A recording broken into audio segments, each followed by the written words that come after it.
Hello दोस्तों, जय भीम, जय संविधान, जय Hind. The live TV 24 news. सोच बदलें, देश बदलें।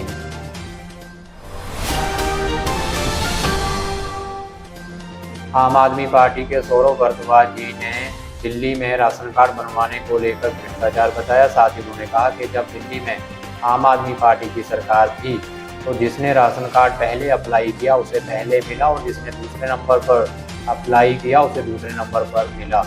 जब सब गरीब हैं तो फिर भेदभाव क्यों? आगे उन्होंने क्या कहा राशन कार्ड को लेकर, वीडियो आपकी स्क्रीन पर। और अभी जो भारतीय जनता पार्टी की रेखा गुप्ता सरकार ने राशन कार्ड बनाने के नए नियम दिल्ली पर थोपे हैं, उसमें लगभग 800 करोड़ रुपए का घोटाला होने की पूरी संभावना है। और मैं आपके सामने बताऊंगा 800 करोड़ उन गरीब लोगों से वसूले जाने की रिश्वत में संभावनाएं पैदा की रेखा गुप्ता की भारतीय जनता पार्टी की सरकार ने।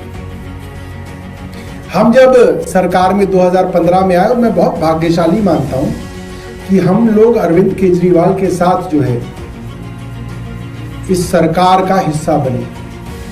जिस आदमी की एक विजन थी, जिस आदमी को गवर्नेंस और गवर्नमेंट चलाने के अंदर इंटरेस्ट था कि किसी गरीब का कुछ भला हो जाए। उससे पहले ये होता था कि राशन कार्ड अगर आपको बनवाना है तो साहब 10 लोगों ने अप्लाई कर रखा है, एक का बनना है, तो कैसे बनेगा आप बताइए। अगर सरकारी बाबू को कह दिया जाए कि भाई इन 10 में से एक को चुन ले, तो उसको चुनने का सबसे बड़ा क्राइटेरिया जो पूरे देश में प्रचलित है वो क्या है? जो माल देगा उसका बनेगा, और तो कोई क्राइटेरिया नहीं हो सकता। माल है तो ताल है, और यही चलता था। और अरविंद केजरीवाल की सरकार ने 2015 में आने के बाद नियम बनाया कि भाई जब सारे के सारे गरीब हैं, 1 लाख रुपए सालाना से कम आय वाले लोग हैं। 1 लाख रुपए सालाना का मतलब क्या हो गया? 8,000 रुपए रोज का, मतलब महीने का। 8,000 रुपए महीने का जो आदमी कमा रहा है, जो परिवार कमा रहा है, उसमें क्या गरीब और क्या अमीर? उसमें भी क्राइटेरिया हो सकता है क्या? ये 8,000 कमा रहा है, ये 6 कमा रहा है, ये 5 कमा रहा है, हो सकता है क्या? तो उसके अंदर चोरी होती थी। अरविंद केजरीवाल की आम आदमी पार्टी की सरकार ने कहा भाई जिसने पहले अप्लाई करा उसको पहले दो, जिसने दूसरे नंबर पे अप्लाई किया उसको दूसरे नंबर पे दो, और अगर स्लॉट पूरे हो गए तो वेटिंग लिस्ट में डालो, और ऐसे ही डालो कि जो सबसे पहले जिसने अप्लाई किया उसको सबसे पहले मिलेगा। इसमें चोरी और रिश्वतखोरी की सारी गुंजाइशें खत्म कर दी। संजीव भाई जानते हैं, कुलदीप भाई जानते हैं, हम अपनी सरकार के दौरान भी असेंबली कमेटी में मांग लेते थे वेटिंग लिस्ट, कि भाई वेटिंग लिस्ट लेके आओ। राशन कार्ड की कितनी वेटिंग लिस्ट है?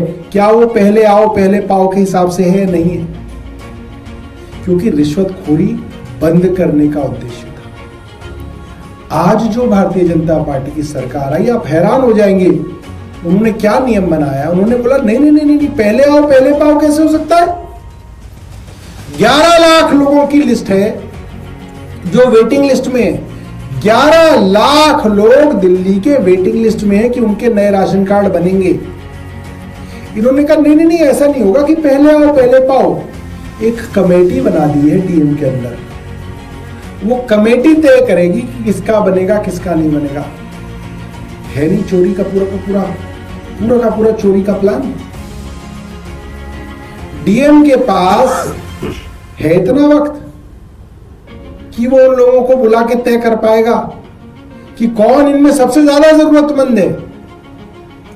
अब जो नियम है वो है 1,20,000 से कम सालाना पारिवारिक आय, यानी कि 10,000 रुपए प्रति महीना। 10,000 रुपए प्रति महीना से कम आय के लोगों के अंदर भी डीएम तय करेगा कि किसको सबसे ज्यादा जरूरत है। सीधे तौर पे दोस्तों, अगर मैं ये भी मान लूं कि एक आदमी को राशन कार्ड देने के लिए ये सरकार 1,000 रुपए की रिश्वत लेगी, या इनका कोई मुलाजिम 1,000 रुपए की रिश्वत लेगा